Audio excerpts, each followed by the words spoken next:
There is only one decision I regret, and it is abortion. I had an abortion, and it was something I regret to this day. In 1973, women gathered in front of the U.S. Supreme Court to say they would be silent no more because their sisters were dying from illegal abortions. In 2003, women gathered again at the Supreme Court. This time they said they would be silent no more because legal abortion had caused them emotional, physical, and spiritual problems, and women are still dying. This personal perspective of abortion is the missing voice in the abortion debate, and it was the catalyst behind the development of the Silent No More awareness campaign. During the campaign gatherings, women share the reality of why we chose abortion.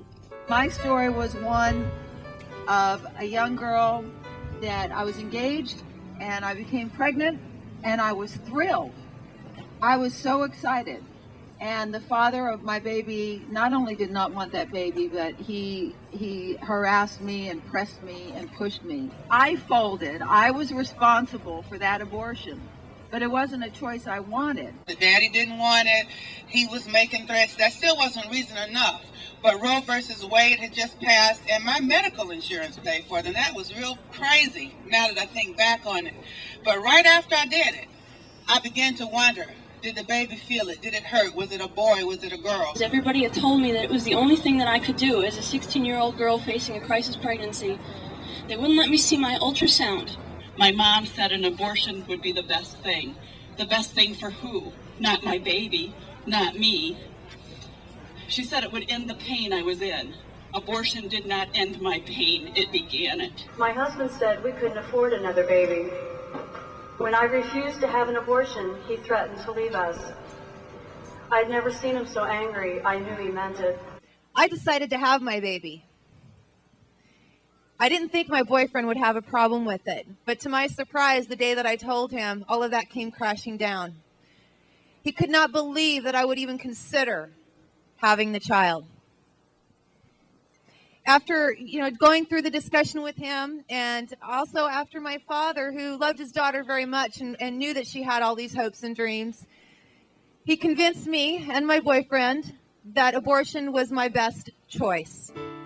While friends and family see abortion as a simple solution to an unintended pregnancy, we are rarely encouraged to talk about what happened during the actual abortion procedure. As I lay there and listened to the vacuum cleaner suction out my baby, not only did the baby die, but a part of me died that day also. I remember walking to the doctor's office while feeling my baby kicking inside of me. I remember leaving that office knowing that my body was preparing itself to expel this baby. And I knew that my baby was dying in me. Having an abortion is often much more traumatic than we expect. We think we are the only ones struggling because no one talks about the feelings we go through afterwards. Listen to how our abortions have affected us. They did not tell me having an abortion would increase the chances of having a miscarriage and the inability to be pregnant again. So I caught a very bad infection that went into my kidney.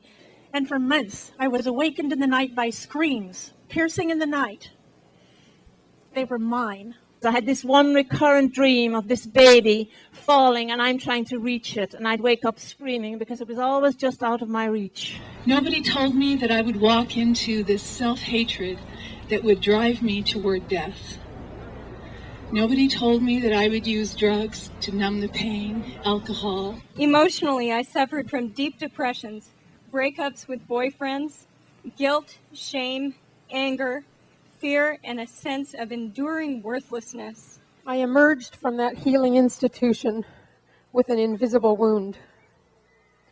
A wound that went so deep that it would affect me for the rest of my life. I started having nightmares and depression, and I had to seek help, and I realized I needed help for this healing.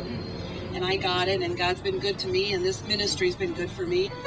As the Silent No More awareness campaign began to grow, men asked if they could share the regret they feel for their involvement in aborting their children. I realized how small of a man I was, because if I had gone with her that day, I probably would have realized what was happening. Maybe I would have realized what was happening. Maybe I would have saw how upset, how broken she was, and taken her by the hand and said, come on, let's get out of this place. I didn't defend the life of my own daughter based on misinformation, selfishness, fear, shame. I let her die to an abortionist knife. And I died the same day. Forgiveness is the key to healing after abortion. Going through an abortion recovery program enables those suffering to also address many of the other emotions surrounding the experience. And that's when my life really changed, because the post-abortion counseling brings up this emotions that have been festering inside of you for all these years, the unforgiveness, anger, grief, all these things that you've been burying down. That night, a supernatural encounter with the living God derailed my attempt to take my own life. And it started a journey toward healing, reconciliation, and restoration that continues to this day. You can't destroy the baby without destroying the mother. And you can't love and heal the baby without loving and healing the mother. That's what we want all Christians to do. We are calling in a particular way on pastors to proclaim that we who oppose abortion do not oppose those who have abortions, but rather we embrace them with the healing, mercy, and forgiveness of Christ. Women who have experienced forgiveness and healing become empowered to break the silence, proclaiming the truth about abortion. The campaign has designed 2 billboards, one that features Jennifer O'Neill, and a second one that captures many faces who regret their abortions. These billboards are being used by groups who see the need to support life and reach out to those hurting. The campaign also produced 3 television and radio commercials. When I found out I was pregnant, I thought I would lose my job. My boyfriend told me to choose between him and the baby. I was already struggling to care for one child, so I had an abortion. I had trouble conceiving again. I tried to commit suicide. I started to have nightmares. You see, abortion didn't solve our problems. It just created different ones. That's why we are silent no more. We found help and healing, and you can too. Call or go online today. The Silent No More awareness campaign is not an organization. It is simply a campaign to raise awareness. It is sponsored by Priests for Life and Noel, and does not directly seek to address the legal or political perspective of abortion, as many who claim to represent women do. While the other side sees the right to abortion about winning and losing, the campaign sees the right to abortion as wrong for women's health and well-being. Pregnant women deserve better than abortion. We need for society, especially churches, to offer real choices and support so abortion will be unnecessary and ultimately unthinkable. Please join us in raising awareness about the adverse effects of abortion by sharing the personal perspectives heard here.